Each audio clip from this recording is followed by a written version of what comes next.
is a Tuesday morning under sunny skies here on the Spice Isle. George Grant welcoming you to today's edition of Good Day Grenada. Yes, sirree. Just getting started about a minute or so late. And we're glad that you're with us. Thank you so much for joining us. What mischief are we going to get into over the next few minutes? Well, I'm sure that many of you tuned into your boob tubes last night, your television sets, to watch either the GIS or GBN as Prime Minister Mitchell made his annual visit to the nation, his annual New Year's visit, I should say. He took to the airwaves in a conversation with Lew Smith, during which they tackled a number of issues. Now, the program went for about an hour and 24 minutes or thereabouts, and we're not going to be able to bring you that whole thing this morning, obviously. However, we are going to bring you some excerpts, okay? Promise you that. In addition to that, you do have the National Report, which comes your way after we take a look at the Prime Minister's responses to the questions which were fired off by Lew. And then, hopefully, let's keep our pinkies crossed, because he's not coming in here today. He's not going to be sitting in this chair next to me, but he is expected to join us on Zoom, electronically. All right? I am referring to Mr. Ray Roberts, who is back for his usual Tuesday morning ride in the saddle. Now, let's get down to brass tacks. Start with the Prime Minister. Last night, Prime Minister Keith Mitchell made his annual New Year's pilgrimage to GBN for another chat with Lew Smith, and faced a myriad of questions, both from Lew and the public. I pulled out a number of clips referring to issues to which he responded, and I'd like to share them with you this morning. The first one, the Prime Minister responds to a question about the unions. The unions have made it clear that they're sticking to their 25% demand.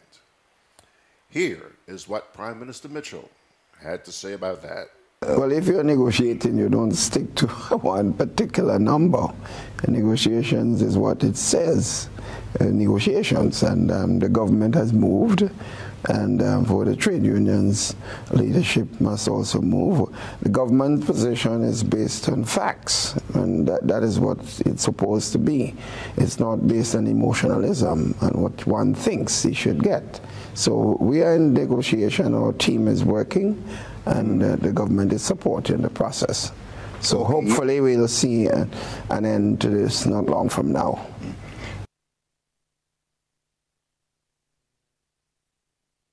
Okie doke.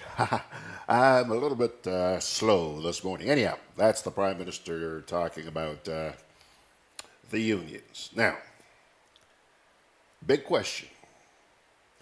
Is Finlay Jeffrey, better known as the Scholar, who just happens to be the acting permanent secretary in the Ministry of Education, being moved to the Ministry of ITT from January 14th, I beg your pardon. Supposedly, because of comments he made about the deduction of the salaries of workers who remained off the job during the industrial impasse. Here is what the Prime Minister had to say about that. I hope what you're saying is not true.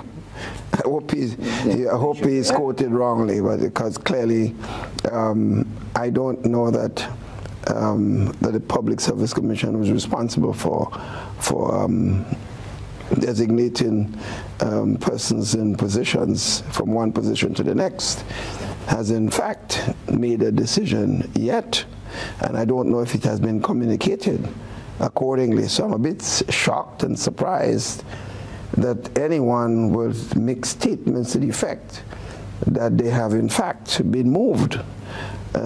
Maybe there might be a move, but no one has been communicated. And in fact, Lew, I think I need to put the record straight that the government of the day has the responsibility to manage the public service. It moves, recommendations are made continuously to move PSAs and different public servants from one ministry to the next. Almost every permanent secretary or public servants in various sections of the public service have been moved at some time in the period of service. So a movement from one position to the other, as long as you are not demoted, it's a normal thing, and I don't know anyone can claim if there was any movement at all, which I said before is not communicated officially by the Public Service Commission. So I find it strange, and let me make the point. Between now and the 22nd of February, there could be several movement of permanent secretaries. And I know the Cabinet Secretary has informed me that she communicated officially to a number of permanent secretaries, 11 of them, about different areas of service. I don't know if any one person in the service can claim to be victimized when 11 persons may be moved. So I find it a bit very strange. If that is true, it appears that whoever is making those statements simply does not understand the role of a public servant and does not understand the system who appoints and who makes recommendations in the public service.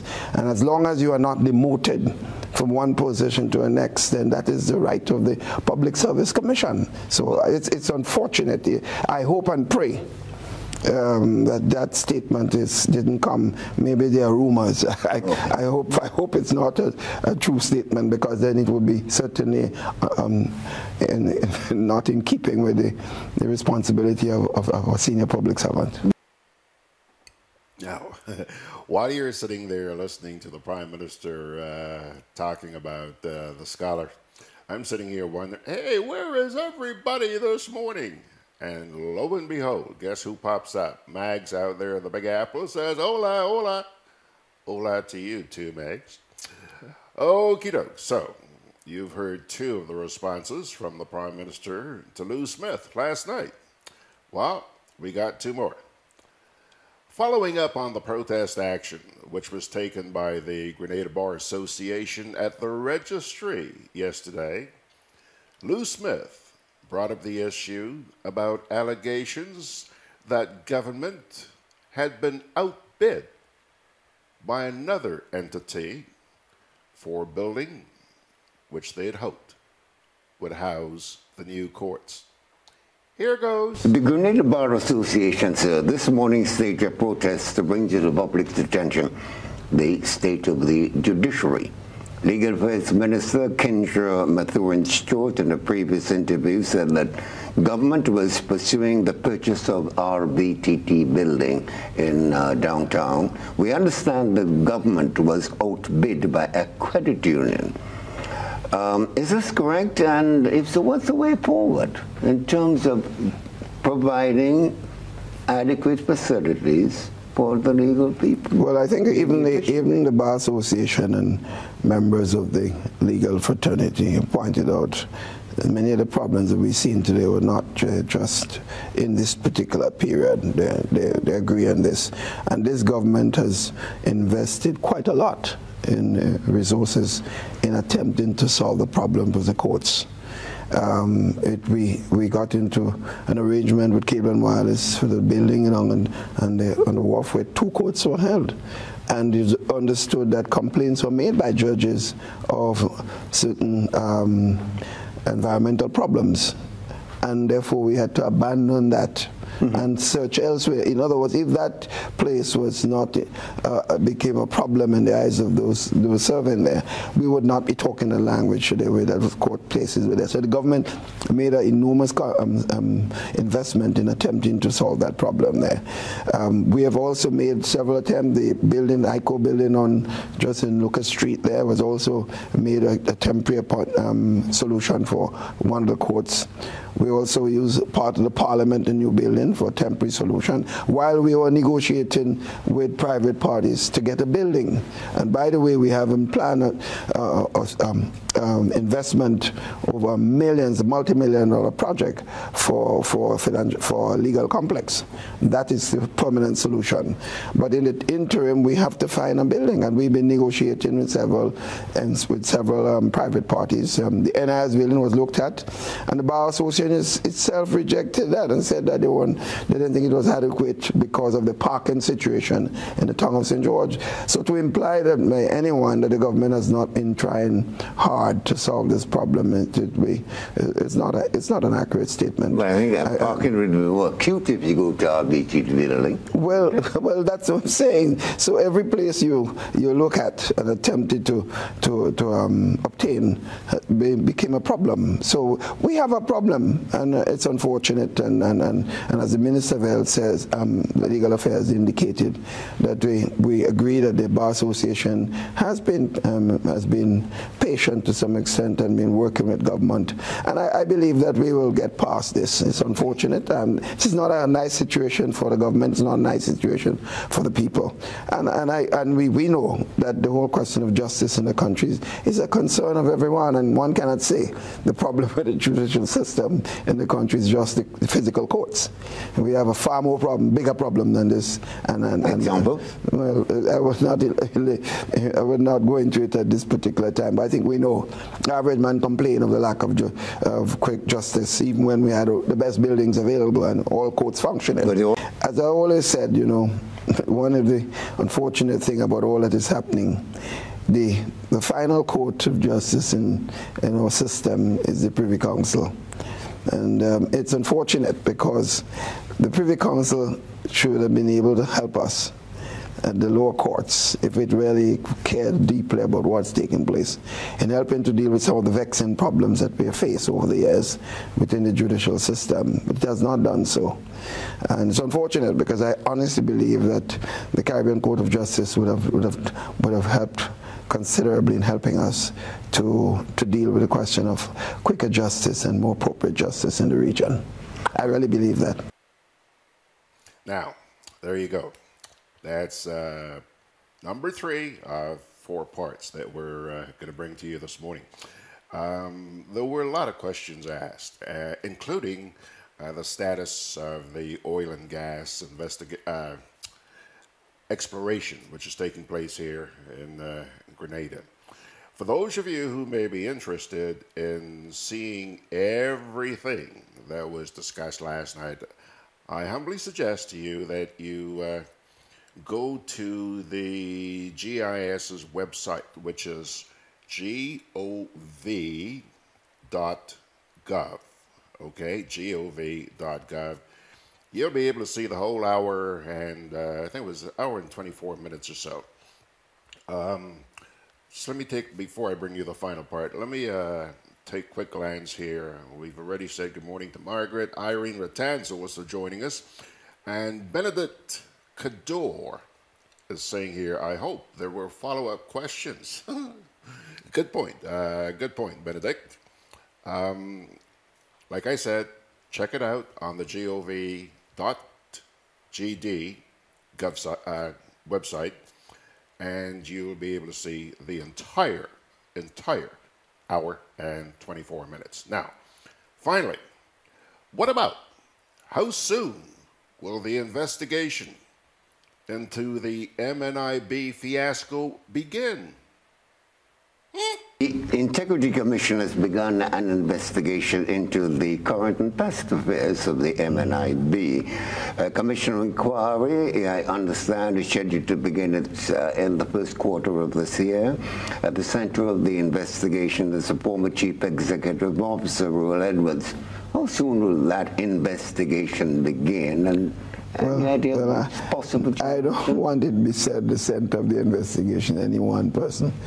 We have problems, serious problems at the marketing board. But I guess one of them, you can't say it's one person or a particular individual. It may be one names that you call, but it could be several persons. The one where the buck stops will always be the one who will be pinpointed. Well, not necessarily. We all have to accept responsibility to some extent. And we have a board that was supposed to be managing the affairs, so clearly they are partly responsible. We have ministers' responsibility, and we have the Prime Minister and the Cabinet. So we all have to accept some. I did make that point already, but we want to find specifically what has actually happened, and we need an independent body to do this.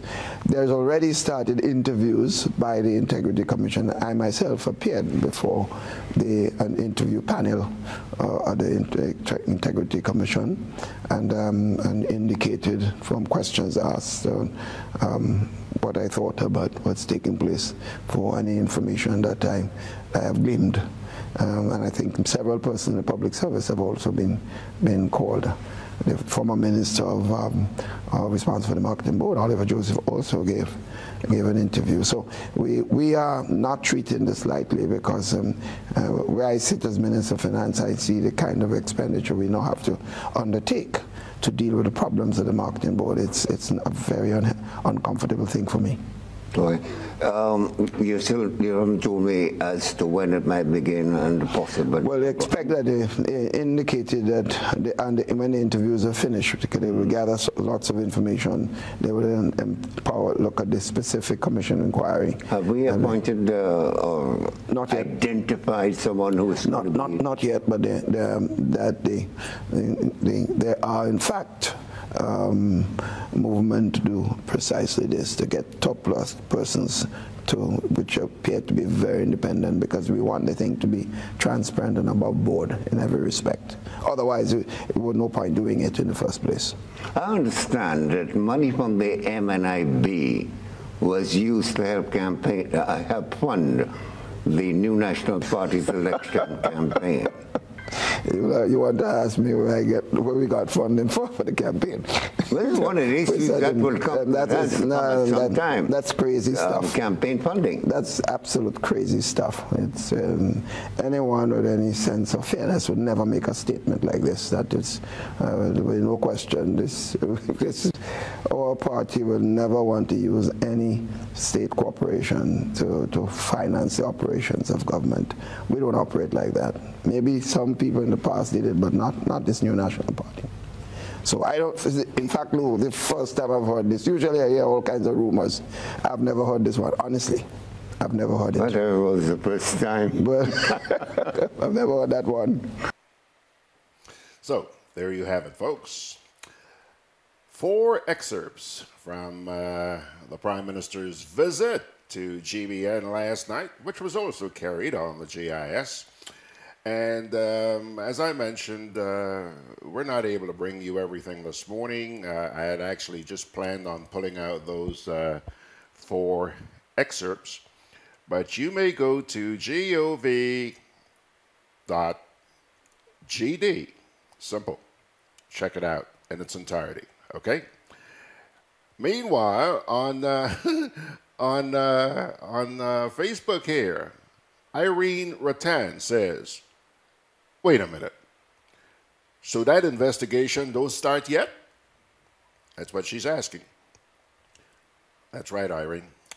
And from what I gathered, it's supposedly going to start sometime in the first quarter. That's any time between now, January, February, March. Yeah, between now and the end of March. That's when this thing's going to start. I think a lot of people were expecting that this thing, first of all, we were expecting that it would have already been underway before the end of last year. That didn't materialize. We were told it was going to be early in the new year. Well, like I said, looks now like sometime in the first quarter. Okay? That could be any time. Anytime. Now, it's 20 minutes after 9 o'clock. And I have to admit to you, I'm very honest with you, very frank. I'm sitting here on the verge of wetting my diapers. Why?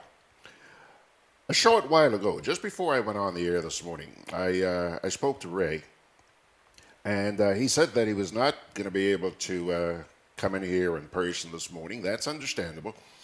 However, he would be joining me by the phone.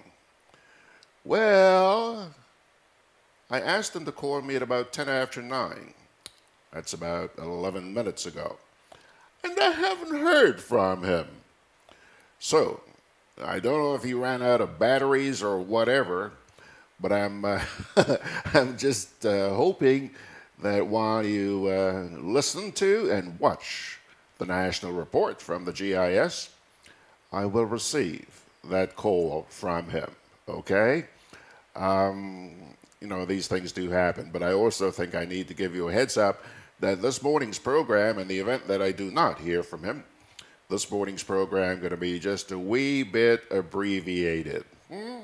Okay, like I said, things happen. Now, back to Facebook there for just a little bit. Fitzroy Adams is saying, good morning, watching from New York. Sorry to be late for class. Fitzroy, you're not the only one. You're not the only one, Fitzroy, who's late for class. And hey. Sharon Roberts is saying, good morning, Gigi. We just have to pray for Grenada. Girl, ain't that the truth? And let me tell you, I do just about every day. And I keep asking a lot of other people to do likewise. Had some people sitting down here with me yesterday. Unexpected visit from a number of people from the diaspora. And yeah, they're keeping an eye on what's happening here on the Spice Isle. And they too are concerned. I'll tell you one thing that really hit me this past week. I had somebody sitting here from the United States, and the person, you know, I asked, how do Grenadians living out there in the diaspora feel about what they see and hear happening here in the Spice Isle? And it kind of broke my heart when the person said to me, you know, George, I love this country. I love Grenada. And one day, my dream would be to come back and live here. But when I see what is happening, I say, no way, Jose. Kind of hurt. You know, I understand the views of that person, but at the same time, out there in the diaspora, there are a lot of people, a lot of very talented Grenadians who love and care about this place and can actually make a contribution towards turning things around. But they're afraid. They're afraid. They just don't want to give up what they've worked hard for in their new homes and come on back to deal with some of the unnecessary stuff that's taking place in this country. They don't want to. And that hurts them. Because deep down inside, that's where their heart is, right here in the Spice Isle. They want to help. They want to help. But they're saying unless there is some sort of dramatic change, they ain't coming. So look at all that talent. Look at all of that talent we're wasting. You know, in some little ways, some of them still continue to help. Grenadians wouldn't hesitate to tell you that there are a lot of people out there in the diaspora who are sending home remittances and helping in whatever little way they could. But we need a little bit more. We need their creativity, not just money. I guess people, it's easy to send a few bucks or a couple of containers or barrels or whatever. But we need a little bit more. And I just hope that they would rethink and probably at some point reconsider. You know, when Herbert Blaze came to Toronto, July of 1986, and asked me to come back home to help rebuild the broadcasting system, I had to confess to him, you know, I said, Mr. Blaze, I've been away from this place for 16 years and never been back, never. And I'll never forget his response, "You matter what?" But he said to me, you know, Mr. Grant, them people tell me you're good at what you do, and we really need some help back at home. So I would appreciate it if you'd come on back. And I thought, you know, that those words went right to my heart, right to my heart. And I slept on it that night. And the following day, I made my mind up. I'm going to take the month of August, that's back in '86, take the month of August off from work, and came home. And I decided to spend the entire month of August here. And I thought, you know, that's probably one of the greatest things I've ever done. Because 2 days after spending 2 days on Grandin's Beach, which I had not seen for 16 years, I made my mind up. And I went to the PM's office the next day and said, "Okay, sir, when do I start?" That was back in 1986. I'm glad that I came. I really am. I'm thankful that God put it in my heart to come on back here. But you know what? I can't lie to you. I can't.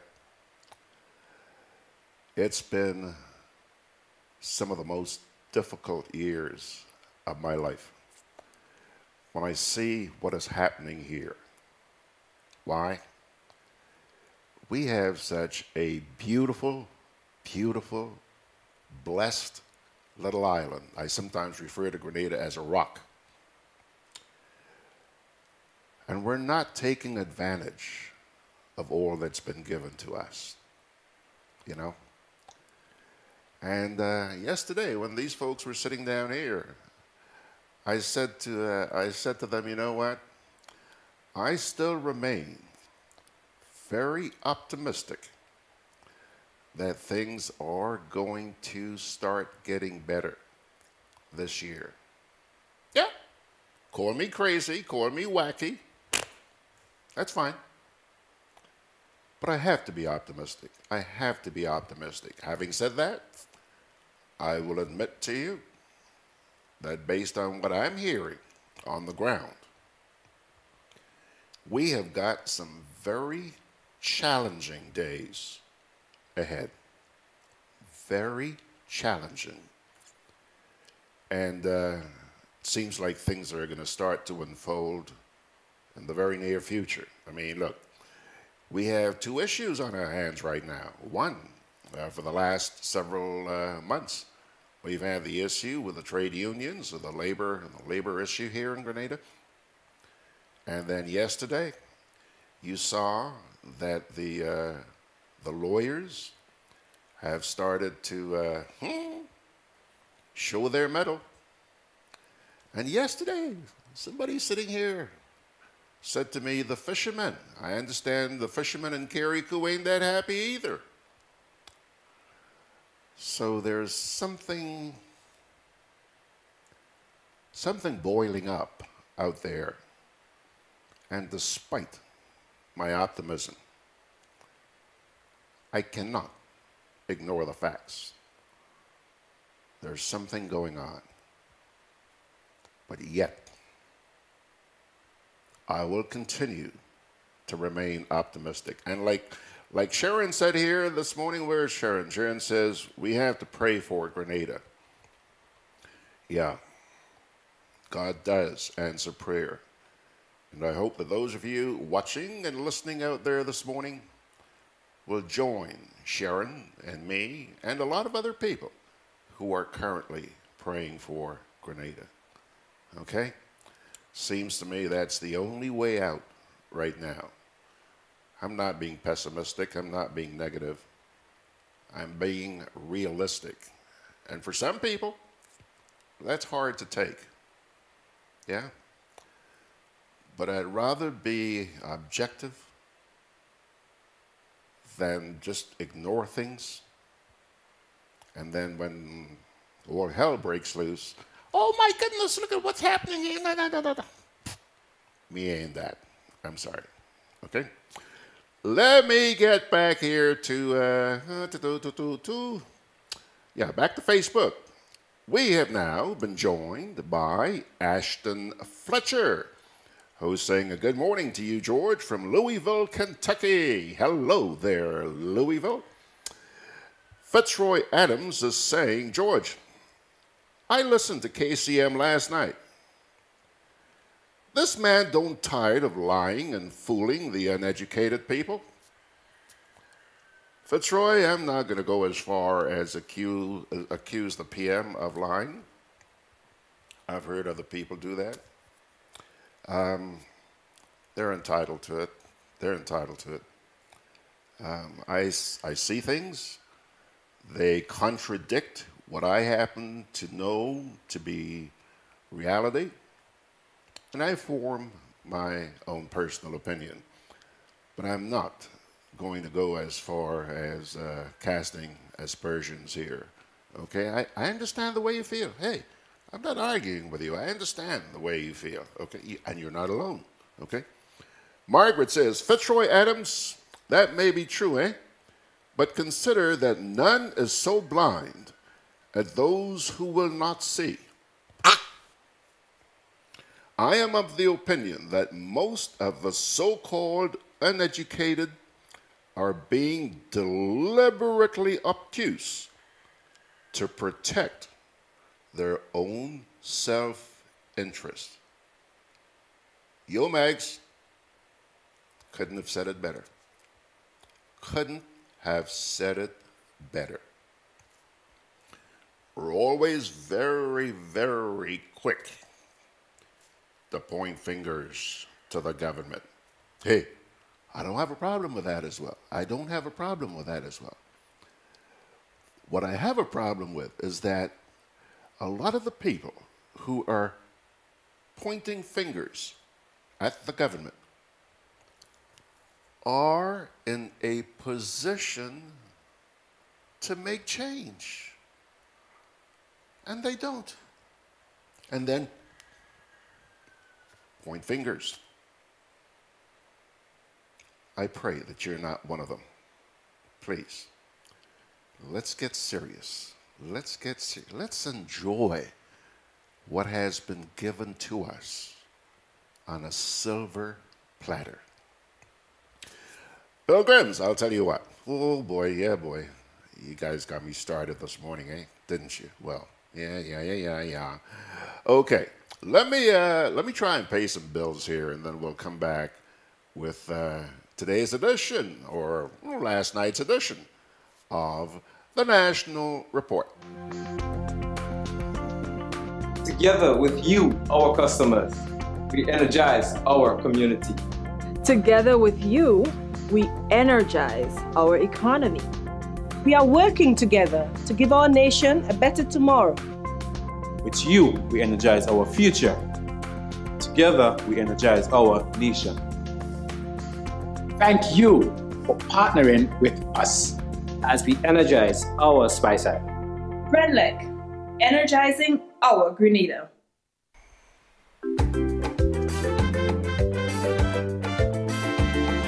Grenadian General Insurance Company, strength and stability. Grenadian General Insurance Company, tell your friends, tell your family. We cover householders comprehensive, motor and even fire too.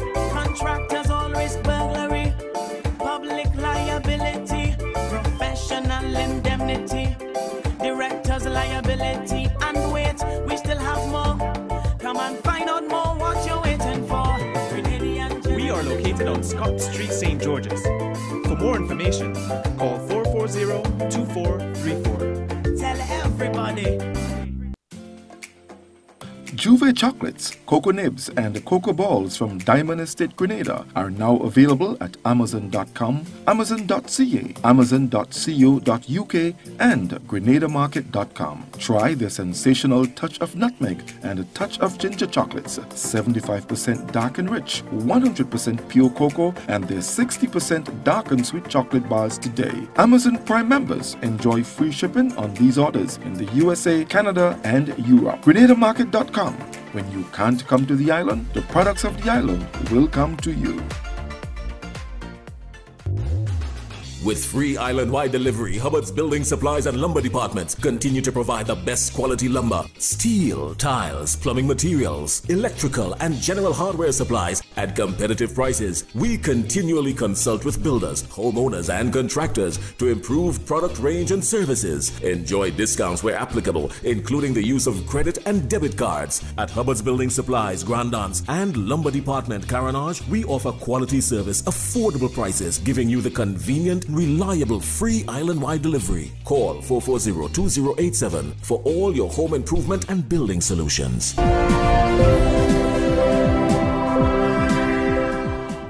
Legal Affairs Minister gives government's commitment to finding a solution to the challenges facing the Bar Association. Details to this story and more in the National Report.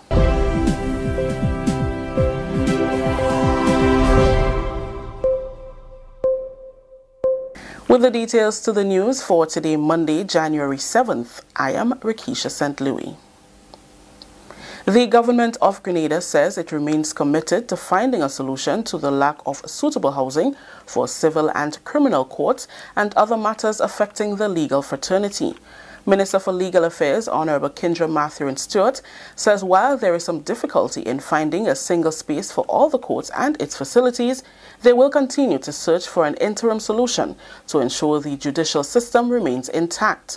On Monday, Bar Association members gathered at the car park of the Supreme Court Registry at Church Street to protest the state of affairs with the local courts and to call on government to come up with an urgent plan to comprehensively address the issues. Government recognizes the challenges faced presently by the Bar Association, by the judiciary, the judicial arm of the state. And as a government, we continue to work on finding long-term, short-term solutions to some of these challenges. Of course, it has been very difficult for us to find a single space to accommodate all the 4 courts and, of course, the registry, court reporting unit and other facilities of the court. But as a government, we continue to work on an interim solution to ensure that these issues are dealt with as best as possible. Government remains committed to a long-term solution, and that is, of course, our halls of justice. With respect to our court operations, the Supreme Court Registry, government also recognizes various challenges there as well. And for instance, we have taken various steps to address and to improve the efficiency and productivity, especially as it relates to the court reporting unit and, of course, the Supreme Court Registry.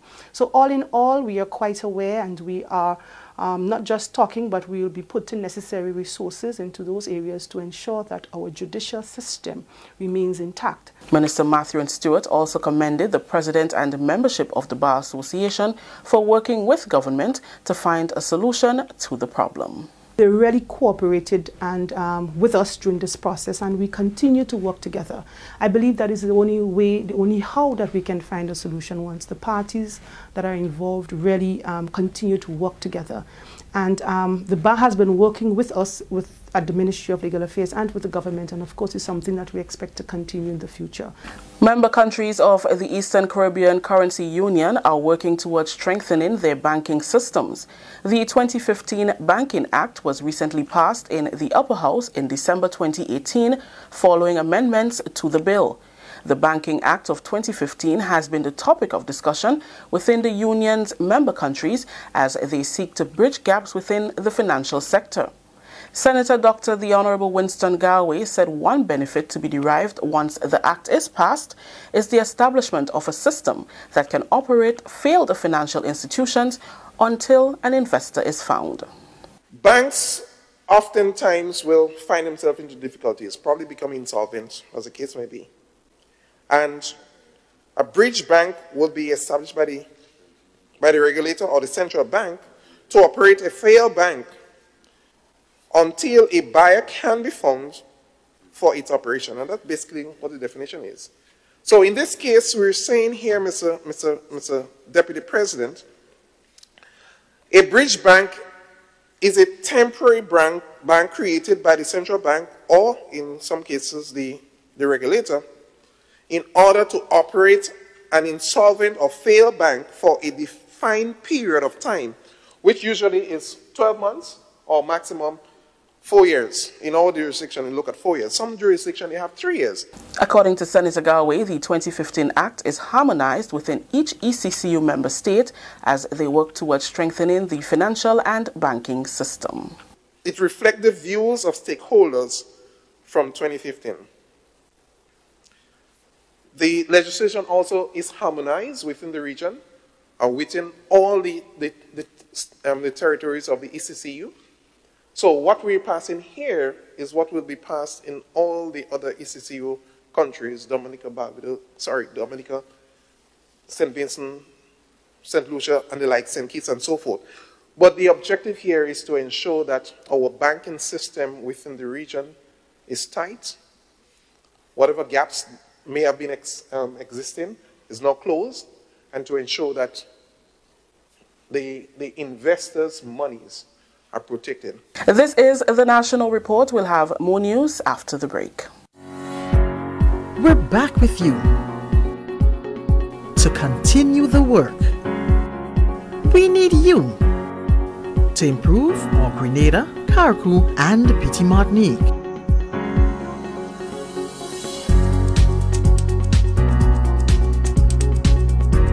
So how can we invest more in the sporting arena to bridge that gap for a lot of young people?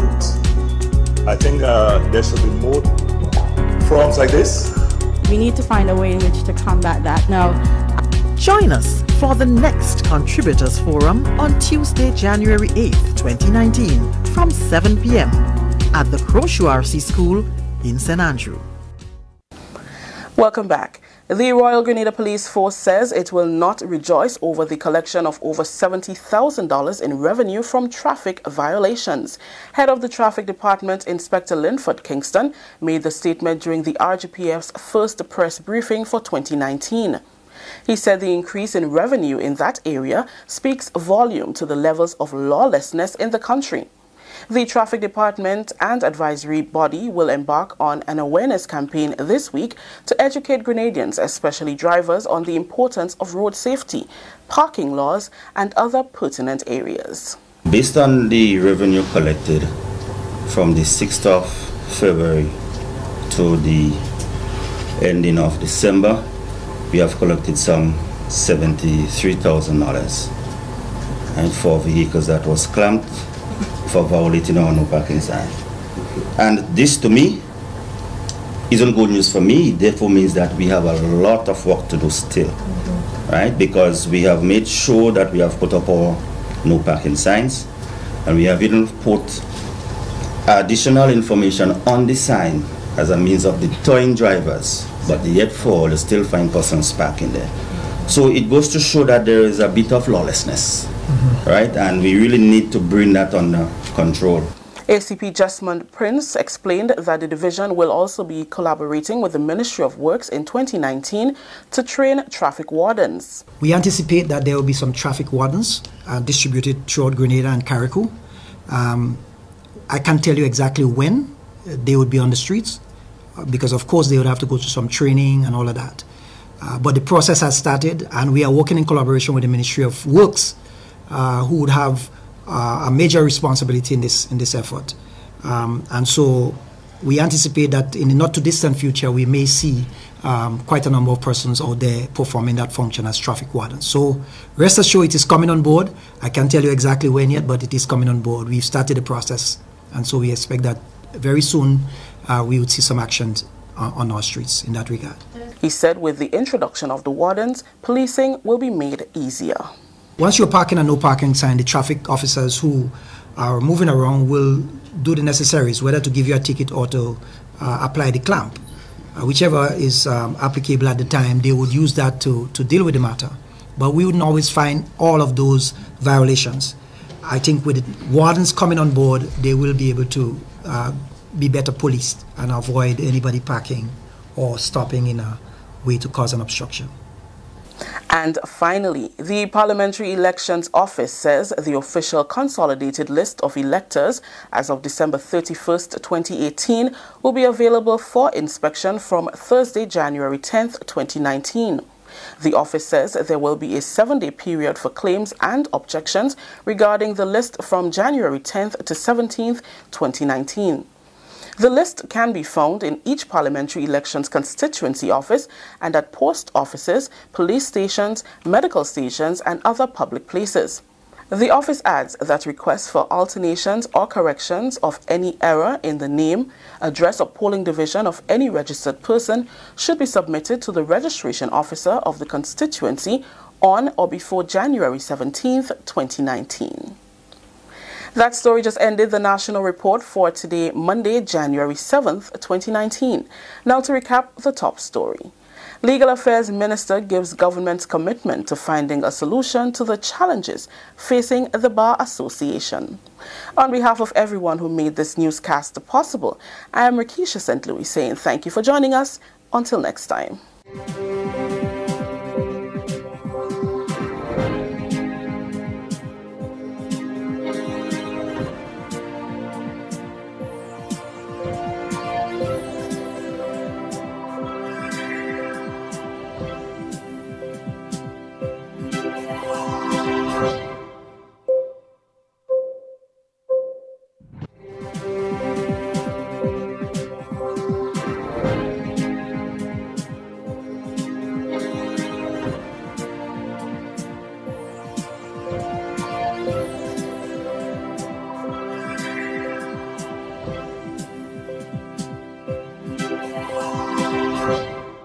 Hey, Lynn. Hey, neighbor. Here's the bill I asked you to pay for me. How did you get your electricity bill to be so low? For one, we size our transformers just for what we need. And we unplug transformers, chargers, and other devices when they're not in use. We also replaced our light bulbs with LEDs. They burn less energy, right? Much less. I even replaced the seal on my refrigerator door to keep the cold air in. And Grenlec is always advising us not to open the fridge too often. That's right. And my family washes and irons in bulk. With fuel prices changing all the time, how do you know if it is working? We pay attention to the usage history table. Over time, our average usage has decreased. So while Grenada can't control fuel prices, I can conserve energy and save money. Grenlec, energizing our Grenada.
Alrighty, folks. Alrighty.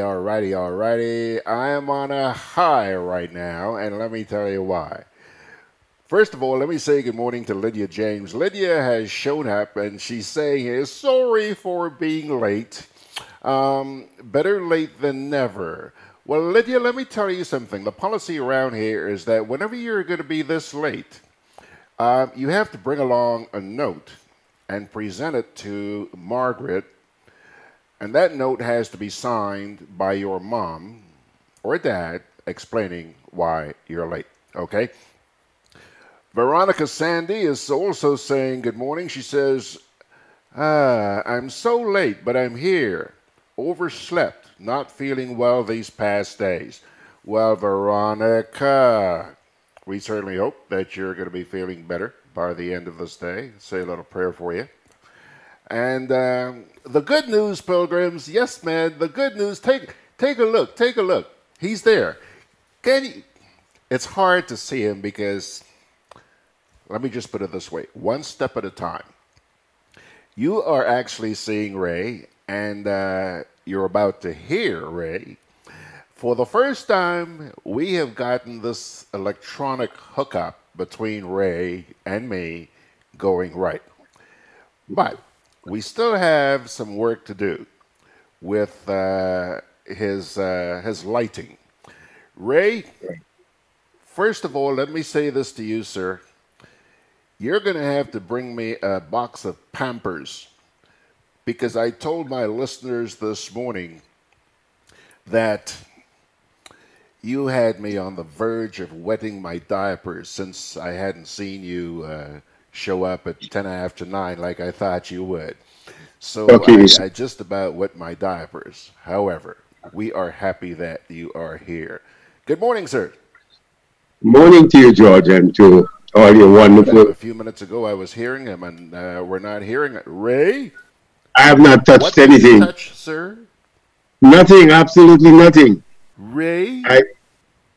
No, I have not touched anything. We are seeing you now that we're not hearing you a little while ago. Oh, boy. We were hearing you.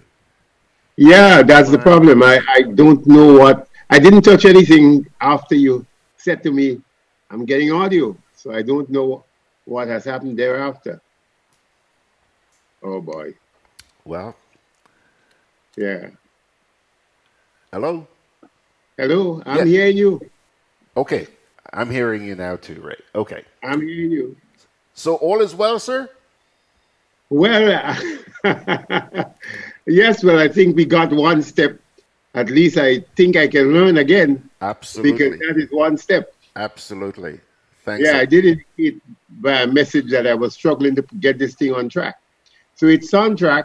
I hope I can develop on it, and the audio and your viewers can hear a good exchange between both of us. Well, it's working fine now. I'm hearing you and I'm seeing you. Let me tell you, your friend, hold on a sec. Your friend Margaret here is saying he's backlit. Yes, Ray, you're backlit. Go buy a flashlight. She says, tell Ray to turn the house light on, or if he can turn his body to face the door. Huh? No, it's where the computer is located. The door is open, but I think no, the house light wouldn't help. It's not where it ought to be. Okay, I'll tell you what. We're going to work on that between now. Yes, we're going to work on that, Margaret, for sure. I'll get the electrician to do what he has to do, which is to put the light back over the computer. Or buy a flashlight. I'm only kidding. Yes. I'm only kidding.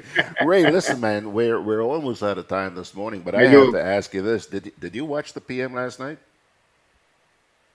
Very much, not with a great sense of interest. Actually, I want to be fair with you. I could tell you a lie like Trump, but I would be very fair with you. I did not take much interest because, to be honest with you, I'm tired with the rhetoric. I'm tired with the constructive truth. I'm tired with that. So unless there's something really, to me, honest, I didn't take much interest. I did my work, which was to try to get some work done for the Paralympics movement and table tennis. But I did, the TV was on.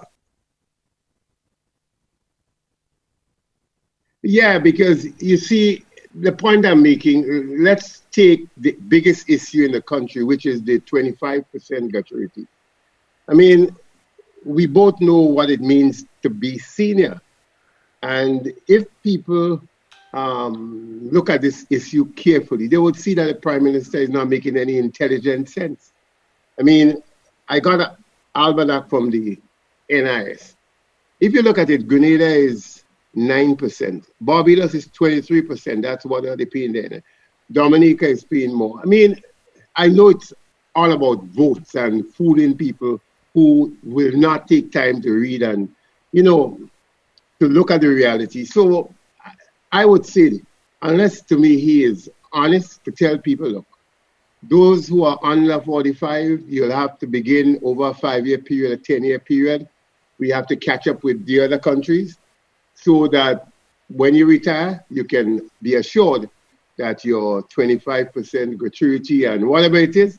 But I can't continue to listen to that kind of trash. And I will tell you one other thing before you finish, another time is here.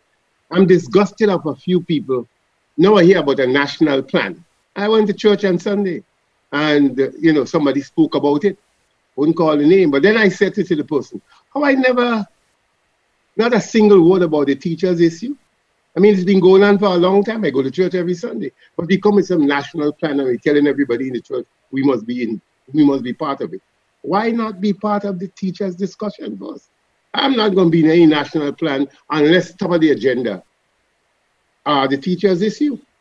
So that's what I'm kind of disgusted about that. It's like Trump on the wall, and, it's just not making intelligent sense. It makes good news for people in journalism like you can get good spontaneous reaction, but it's not making intelligent debate. Well, I'll tell you, you're not the only person who seems to have been disappointed. I've been talking with a number of people between then and now. And even as I speak to you, there's a note here on Facebook who says, Lydia James says, the Donald Trump of Grenada, I didn't listen at all. I think there was great expectancy since it was the start of the new year and because there are so many issues. I think the Prime Minister skirted a lot of the issues that Lew asked him about. That was the general feeling that I got. George, I don't know. Trump is speaking tonight. I don't expect anything other than to maybe cuss the Democrats and cuss people and call a section of the population horrible things. So when I listen to PM, that's what I listen for mainly, because quite clearly the issues are right there. I was engaging a couple of the union people yesterday, and you know what their discussion was? They felt a little saddened that the media is not really seemingly comprehending the thing. They're talking about a 2% move to 8%, and some people tell them, boy, there's a big jump. That has nothing to do with something that is 60 plus years old. He is creating something that ought not to be a discussion. I mean, I won't call the name of a particular lawyer, very distinguished lawyer. He's laughing at this thing. He said, could they reconstruct what is in the Constitution? I mean, and talk about what? I agree there must be some financial regulation, but it can't be to prohibit something that has stood the test of time. So that thing last night, I felt most sorry for the listeners and the host of the program and Grenada in general, because to be honest with you, I mean, let's take this thing. The Attorney General is paid $24,000 a month. That's what I'm hearing now. The Accountant General is $21,000 a month. I mean, all these are contracts. The people before them were paid significantly less. So why am I listening to somebody pontificating lies and, trying to fool those who don't read? That's all. The people who read are not being fooled. It's going back to pre-79. You create an atmosphere, your followers, and I mean, it's like Trump. Except that he started first. Maybe Trump might have learned from him. That's a big bone of contention. You just mentioned the Attorney General getting $24,000 a month. Ray, do you realize that a lot of people in this place will never see that sum of money a year in their lifetime? Yeah, in 3 years. Yeah, in 3 years. Okay. No. And then you heard towards the end of last year that the PM was going to go to Parliament this year to try and get an increase for parliamentarians. And people have difficulty reconciling how can all of this be happening, and at the same time we're saying, hey, your pension and gratuity, which you've worked a lifetime for, you ain't gonna get. It's hard to reconcile that. So I understand. Yeah. Yes, I understand the government does have financial constraints. I understand that. This, what is it called? The Fiscal Responsibility Act and all of that. I understand that. But Ray, I mean, if you operate within the realms of the FRA, then we should not be seeing people get, 24 grand a month. And Ray, me ain't reaching there in a long time, A long time. God will bless you. It's a new year. You will certainly find maybe fairy godmothers or whoever they are. But certainly I hope the debate becomes more intelligent and be more futuristic than be looking towards today and today only. Let's be more futuristic. I quite agree with what you have just said. There are constraints, but we must find a way to keep things that have worked for people. The vast majority of people in the public service are people from lower middle class, and they look forward to that end of service gratuity. And I don't think people are greedy. I think people are sensitive towards the economic plight of the country. Yeah. But again, as I say, George, when I was a little boy, you went to confession every Saturday before you go to communion. That is not effective anymore. So maybe we need to get the government ministers to begin to see that as a way of treating the life in 2019.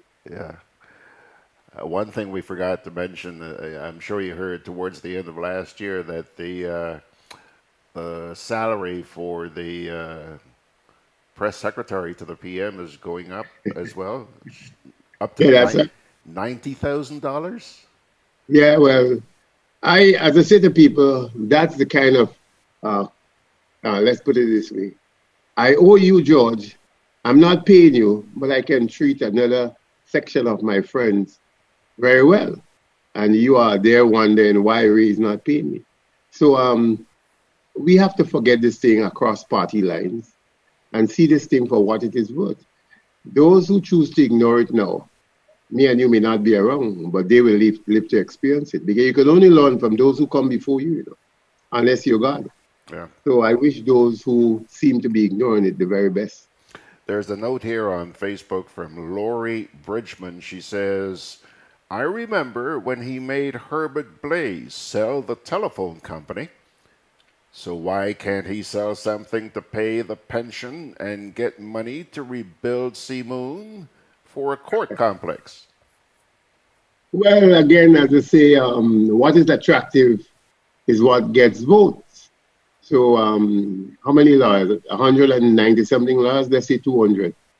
I mean, I don't know that appeals to a lot of people. Those who go to court may still be in the minority. It is an essential service. Mind you, it's the key to a democracy. But perhaps we're not yet at the stage where we value institutions. So maybe that's why attention is not being given to it. Okay. Yeah. Ray, let me tell you, my friend, your contributions are always very valuable to us. You make people stop and think, and that's important. And so I want to thank you. I'm so pumped up this morning that now you don't have to drive from Grandans to Woolwich Road here in St. George to be with us. You can do it remotely. And we're going to try and put together a kind of GoFundMe campaign so you can get yourself one of those flashlights. Probably cost about $5 or $10. Get a little flashlight to put some light on your face because we really want to see you. We really want to see you. Okay? All right. Tell Margaret I'll have that done next week. Yeah, Margaret. He's going to have that done next week. She heard you. Right. She's always there. Always. Yes, there. I don't want to be spanked.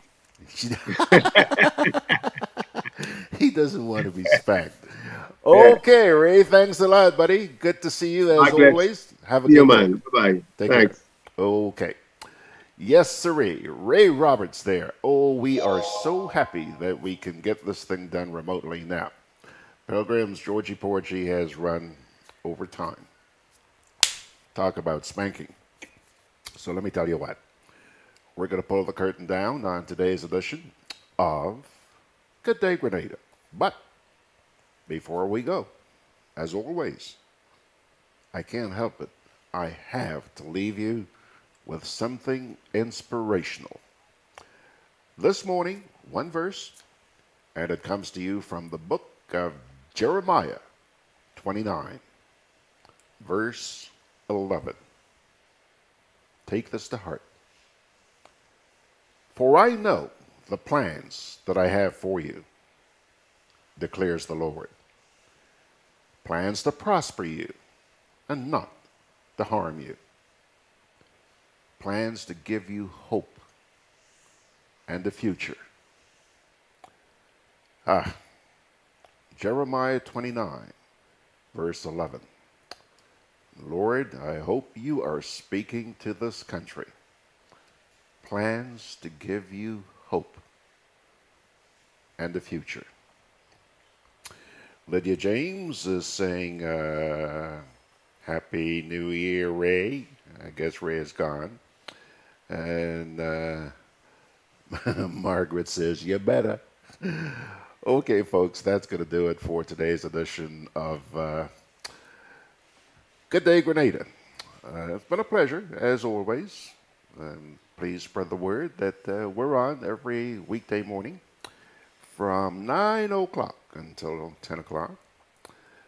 And Sharon Roberts has just jumped in here at the bottom. She says, bye, Gigi. See you tomorrow. Yeah, man, tomorrow morning.